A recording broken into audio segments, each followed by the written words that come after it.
안녕하세요. 절세 티타임 엄지민입니다. 오늘 함께 이야기 나눠볼 주제는 해외 주식의 배당입니다.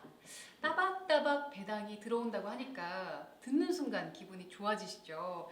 자, 그런데 이렇게 배당을 받는 만큼 세금 납부 또한 철저하게 해야 될 텐데요. 네, 오늘도 역시 김정은 세무 전문가님 그리고 박철응 세무 전문가님과 함께합니다. 네, 이제 본격적으로 오늘의 주제 해외 주식의 배당에 대한 이야기를 나눠보려고 하는데요. 최근에 달러로 월급 받는다라고 할 정도로 해외 주식의 배당에 대해서 관심 갖는 분들이 참 많더라고요. 네, 해외 주식, 특히 미국 주식 중에 배당을 분기별로 주는 주식이 많죠. 그래서 배당을 매달 월급처럼 받으시는 분들도 많이 계십니다. 배당을 따박따박 월급처럼 달러로 받을 수 있다. 이 이야기를 들으면 사실 굉장히 매력적인 성격의 주식이잖아요. 그런데 우리가 이 주식에 투자하기 전에 좀 살펴봐야 될 점들이 있겠죠?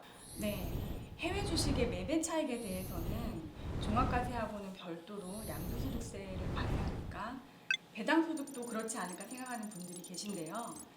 해외 주식 배당은 국내 주식과 마찬가지로 배당 소득이 종합소득에 포함이 됩니다.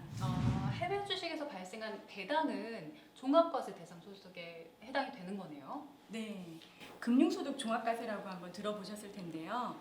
개인의 1년간 금융소득, 그러니까 이자 배당 소득이 연간 2천만 원을 초과하게 되면 다른 소득과 합산해서 세율을 적용하는 걸 금융소득 종합과세라고 합니다. 그럼 1년 동안 이자 소득 그리고 배당 소득을 2천만 원이 넘지 않게 맞춰야 종합과세에 해당이 안 되는 거죠? 네, 맞습니다. 네, 이렇게 해외 주식을 통해서 받은 배당금도 금융소득 종합과세 대상이 된다는 말씀을 하셨는데 이 금융소득 종합과세에 대해서 조금 더 알기 쉽게 설명을 해주세요. 예. 금융소득 종합과세란 거는 금융소득 이외에 다른 종류들의 소득들이 있어요. 예. 뭐 근로소득이라든지 뭐 연금소득 또는 뭐 임대소득, 사업소득 이런 것들을 다 이제 그 종합소득이라고 하거든요. 이것들과 이제 금융소득을 모두 이렇게 합산을 해서 과세하는 그런 시스템을 얘기합니다. 그럼 이렇게 말씀하신 다른 소득이랑 모두 합산을 해서 종합과세가 되면 어떤 영향이 있을까요? 네, 표를 보시면 좀 더 이해가 빠를 것 같은데요. 소득세 세율은 기본 세율이 누진 세율입니다. 누진 세율이란 과세 표준이 높아질수록 세율이 더 높아져서 세금이 늘어나는 걸 말합니다. 표를 보고 설명을 들으니까 더 이해가 잘 되네요. 네, 표를 보시면 아시겠지만 금융소득이 다른 소득하고 합산돼서 과세 표준이 높아지게 되면 세율이 높아지고 그러면 이제 세금이 더 늘어나게 되는 그런 구조입니다. 그럼 전문가님 말씀에 따르면 종합과세가 되면 무조건 우리가 내야 되는 세금이 늘어나는 건가요? 아니요, 무조건 늘어나지는 않고 추가로 늘어나는 세금이 없을 수도 있어요. 그런데 보통의 경우에는 과표가 높아지고 세율이 높아지니까 납부할 세금이 늘어난다고 보시면 됩니다.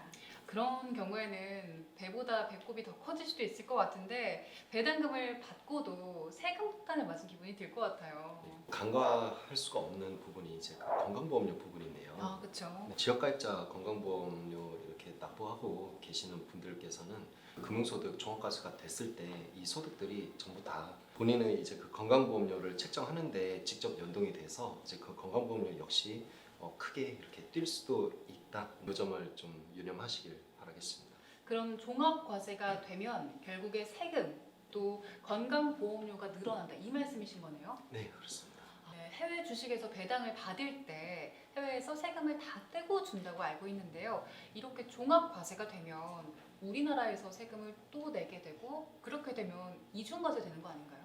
네, 외국납부세 공제 제도가 있기 때문에 기본적으로 이중과세는 되지 않습니다.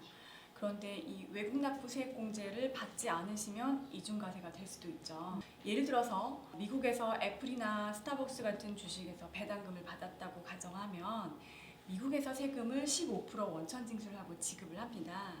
우리나라 소득세 원천징수세율은 14%라서 이거보다 조금 낮기 때문에 추가 원천징수를 하지 않고 그대로 지급을 하게 되거든요.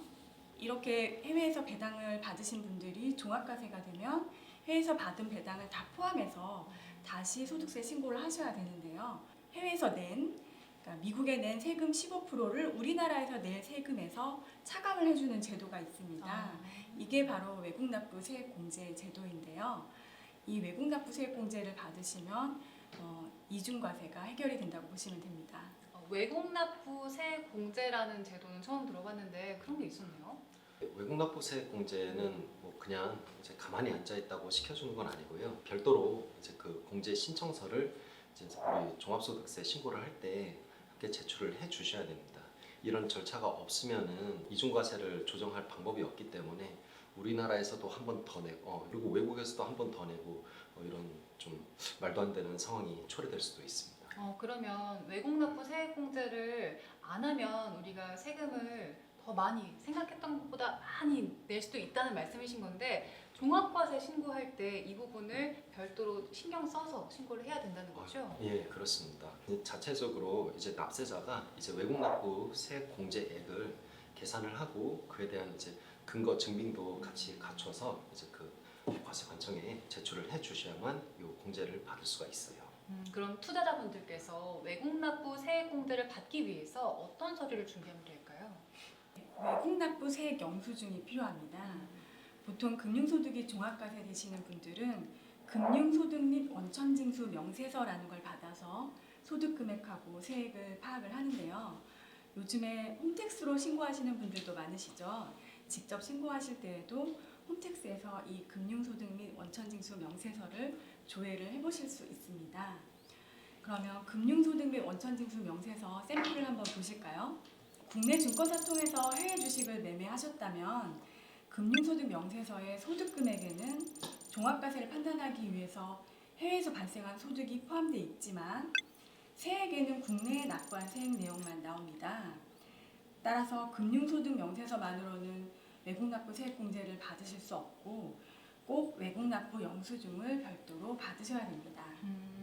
그러면 외국 납부 세액 공제를 받으려면 일단 금융소득 명세서가 필요하고 또 외국 납부 세액 영수증 이 두 가지 꼭 챙기셔야 되는 거네요. 네, 맞습니다.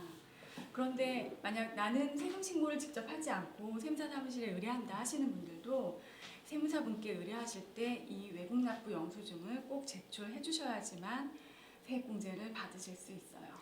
그럼 이 외국 납부 세액 영수증이 어떻게 생겼는지도 함께 살펴볼까요? 네, 외국 납부 세액 영수증 샘플 한번 보실까요? 국내 원천 소득하고 외국에 납부한 세액을 원화로 환산해 놓은 금액이 있어요. 이 금액이 외국 납부 세액 공제에 필요한 금액입니다. 이렇게 영수증을 직접 보니까 좀 이해하기가 쉬운 것 같은데 자, 외국 납부 세액 공제가 잘 적용이 됐는지 우리가 종합소득세 신고서에 어디를 보면 확인할 수 있을까요? 네, 종합소득세 신고서 중에서 세액감면 세액공제 명세서라는 게 있습니다. 이 세액공제 명세서 중에서 외국 납부 세액 공제란에 금액이 잘 들어가 있으면 세액 공제가 잘 된 겁니다. 사실 주변에 이 배당이랑 이자 소득만 가지고 2천만 원을 넘기는 분들이 사실 그렇게 많지는 않은 것 같거든요. 제 주변에 별로 없는데 있으세요? 저도 주변에는 없는데 고객분들은 수두룩하죠. 좀 있으세요? 저도 마찬가지로 제 주변에서 찾으려고 하면 많지는 않은 것 같아도 제가 일하는 데는 이제 굉장히 흔하게 많이 있습니다. 그렇군요. 아니 이렇게 2천만 원이 안 되는 분들이 신청을 해도 외국 납부 세액 공제를 받을 수 있는지가 궁금해서요. 금융소득이 종합과세 되시는 분들만 외국 납부 세액 공제를 받으실 수 있으세요. 2천만 원이 안 되면 추가로 납부할 세금이 없기 때문에 세액 공제도 받으실 수가 없습니다. 저도 받고 싶은데 안 되겠네요. 오늘 이야기를 나누면서 아까 제가 추가적으로 궁금했던 점이 하나 있었어요. 누진세 이야기를 저희가 했잖아요. 네. 절세 팁으로 하나 여쭤보고 싶은 게 네. 우리가 절세를 하기 위해서 이 누진세율 구간을 좀 조절할 수 있는 방법이 없을까요?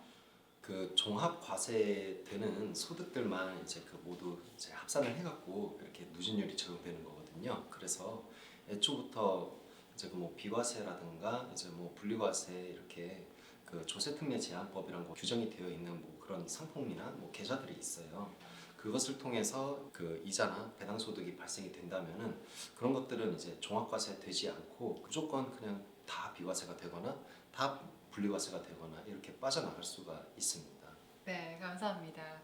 네, 오늘은 해외 주식의 배당에 대한 이야기를 함께 나눠봤는데요. 이 해외 주식의 배당 사실 좀 생소하기도 하고 어렵고 복잡하게 느끼셨던 분들이 많을 것 같아요. 오늘 두 분의 전문가께서 아주 쉽고 또 명쾌하게 설명을 해주셔서 저도 도움을 받았고 또 보시는 여러분들도 많은 도움을 받으셨을 것 같습니다. 자, 오늘 나눈 이야기가 유용하셨다면 좋아요. 구독. 꼭 눌러주세요. 함께해 주신 여러분 고맙습니다.